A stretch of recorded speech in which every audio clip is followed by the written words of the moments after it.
You'd better get a move on, Constable Hughes. Are you sure about this, Sarge? No, but orders are orders. Take Stiff and Perry with you in case you run into trouble. These courts are legal according... My hands are tied. It'll take you 20 minutes to get there. Go. Shut it down. All right, Sarge. Fractured. A family, a nation, a dream. June 1920. And after the success of Sinn Féin in the polls, the volunteer courts are in full swing.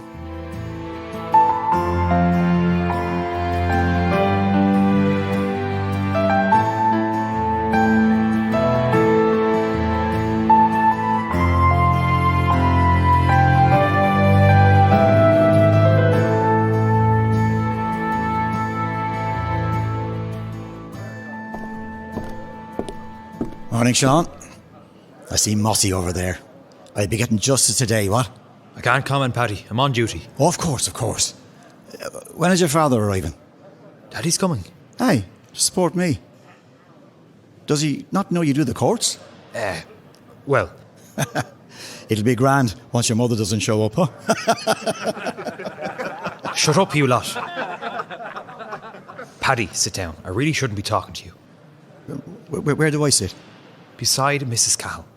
Her case is the first one on the list. Oh, what's up with her? Paddy, please, just sit down. I'll have to ask her myself, so.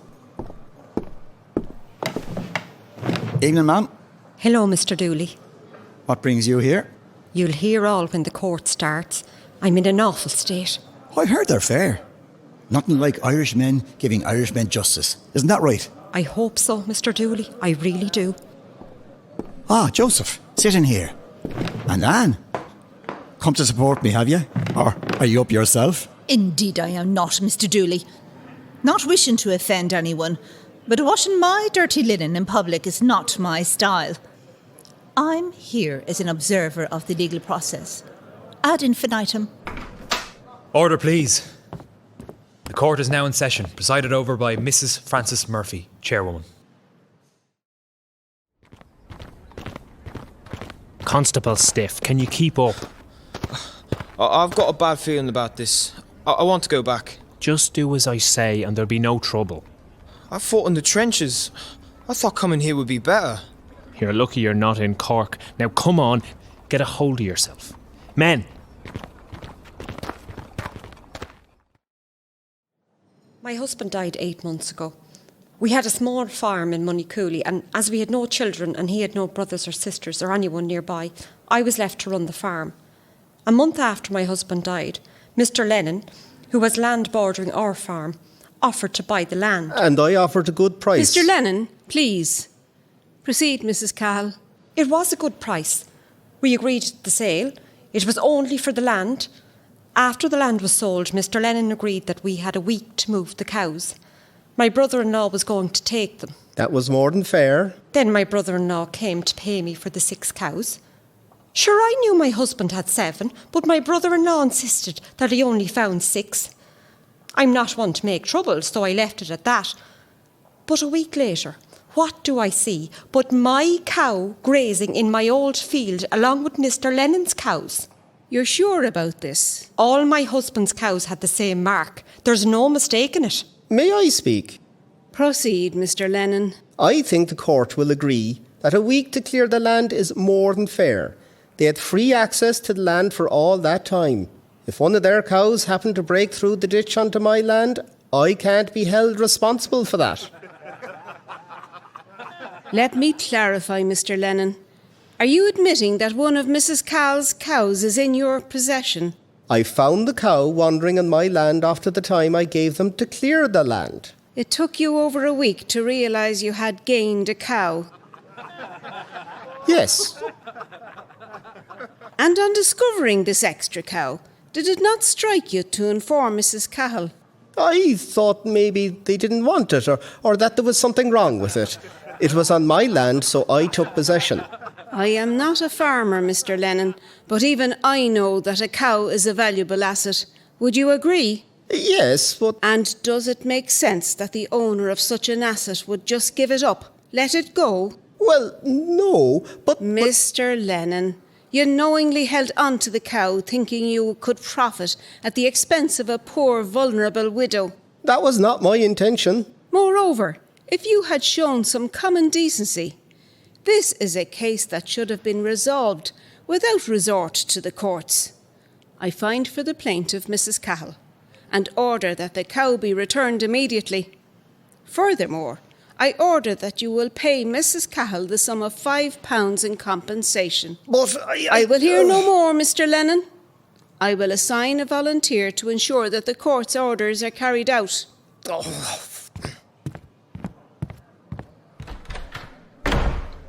Mrs. Cahill, you're free to leave the court if you wish. Thank you, madam.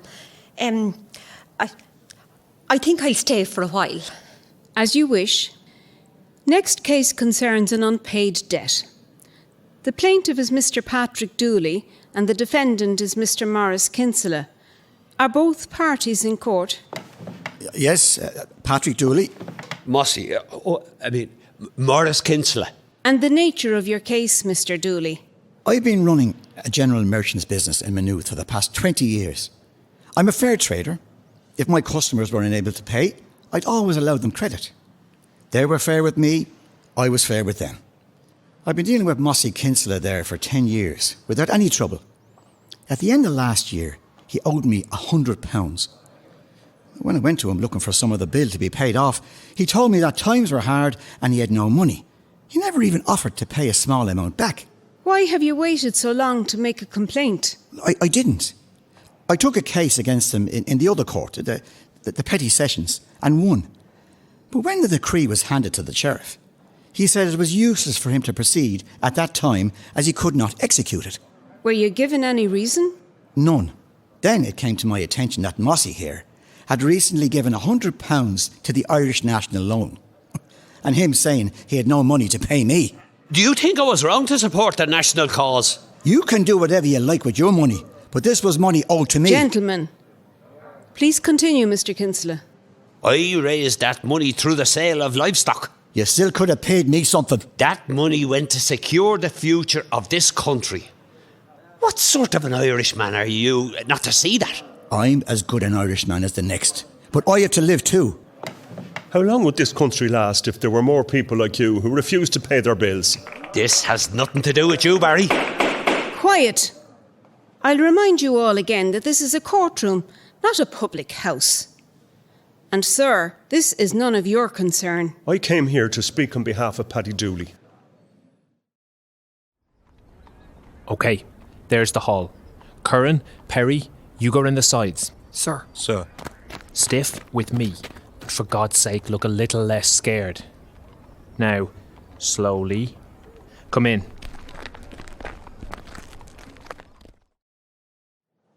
I've known Paddy, Mr. Dooley here, for over 20 years, and a more honest man you couldn't find.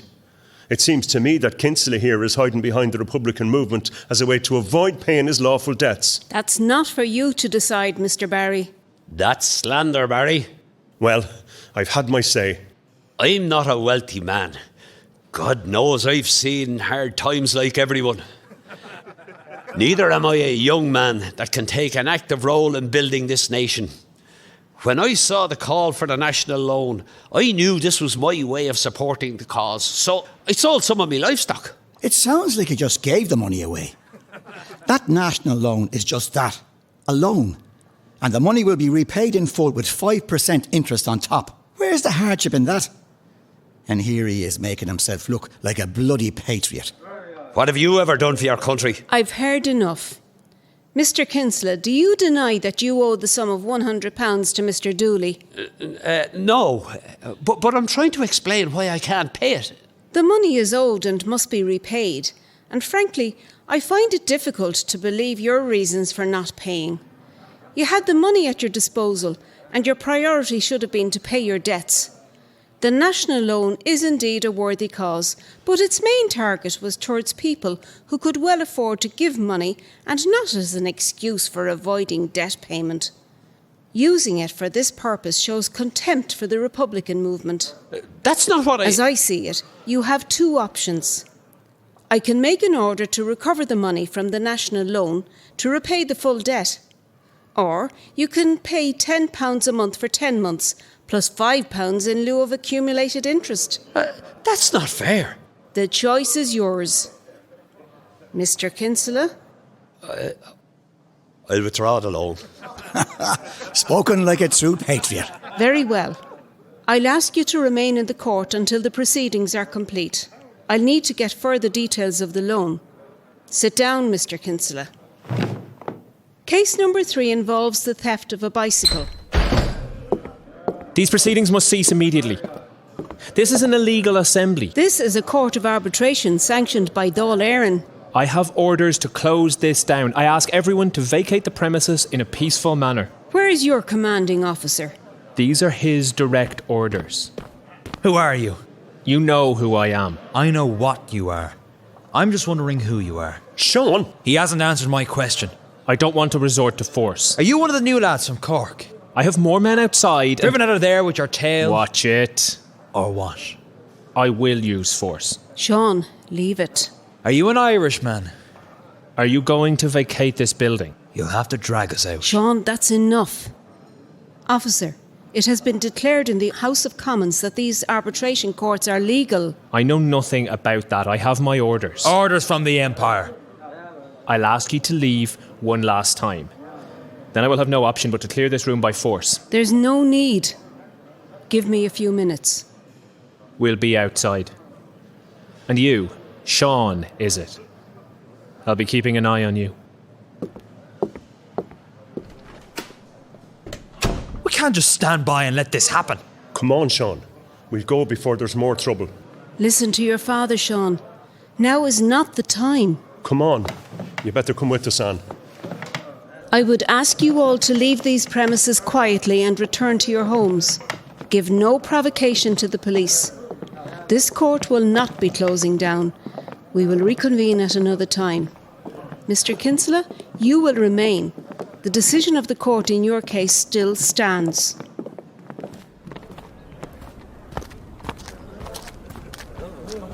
Go on then, move your asses. I'll move your face around for you, you English fecker. Constable Stiff.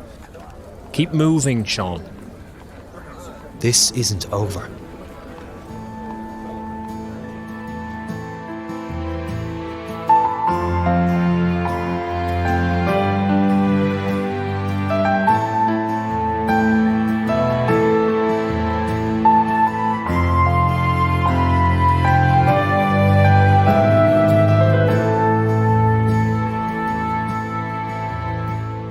Fractured is a Down at Heel production, made possible by a Creative Ireland grant through Kildare County Council. All episodes were written by Joe Bergin, Brendan Farrell, Claire Joyce and Martina Reilly. Sound engineer is Brendan Farrell. This episode has been assisted by Boyne Dental, Maynooth.